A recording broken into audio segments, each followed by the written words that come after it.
In this week's Bleach, Ichigo takes on the Four Sisters. Sir, I know we come off as a couple of lady killers. Clearly I wasn't talking to you, big titties.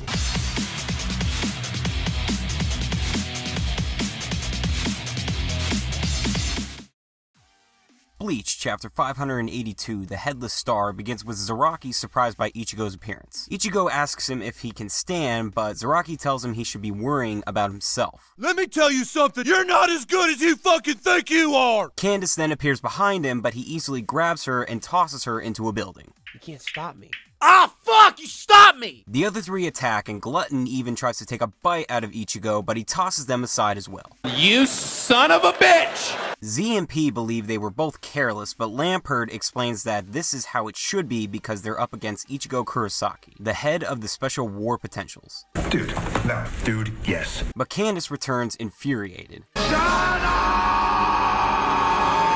She doesn't give a shit about Ichigo being a war potential and complains that she wakes up earlier than everyone else to look so good and he fucked it all up for her. She's grown too gigantic and unstable.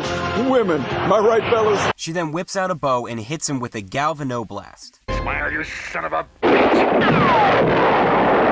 The smoke clears as Ichigo says he's surprised how lively these girls are and figured they'd be tricky to fight. But now he's certain he's worrying for nothing as he shows off his new look. You and your friends are dead. Game over. The other girls pull out their weapons and Ichigo wields out his Zangetsus.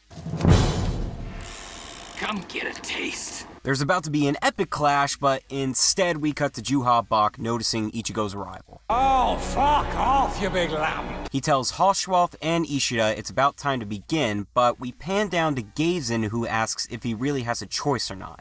What are you talking about, Willis? Another really enjoyable chapter this week. I think we all guessed Ichigo was capable of one-shotting all these bitches, and he kinda did, but just not to the point of killing them. They recognized him as the leader of Bach's wartime potentials, which doesn't really come as a surprise. But since there's 5 and Zaraki and Aizen were already named, I'm still curious as to who the other 2 are. Also, Ichigo's new outfit is sick. Much better than that stupid Arabian Night one he had. It's gonna be really great to see what he can do after these chicks stop complaining. Now shut the fuck up and let me do my job! At the end, I'm not really sure what Bach is planning. I assume he's thinking of entering the fight, but it still seems far too early for that. And the thing with Gazen was really random. What exactly is his part to play in Juha's plans, and why is he so hesitant to do it? It was a confusing note to end on, but I'm sure we'll find out soon. And by soon, I mean like within the next few months.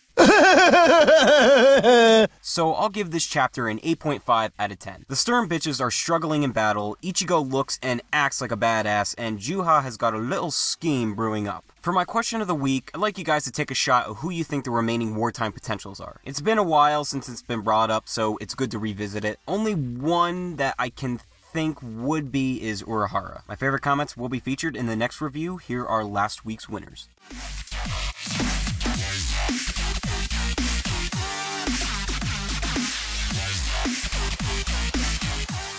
Alright, that does it for me. Remember to leave your thoughts on the chapter and answer to my question in the comments below. Like and subscribe for more weekly Bleach chapter reviews, and feel free to follow me on Twitter or DeviantArt. Links always in the description. Also, I put up a new Nisekoi video yesterday, so go check that out if you feel so inclined. I'll be back next week with hopefully more of Ichigo's fight. Peace.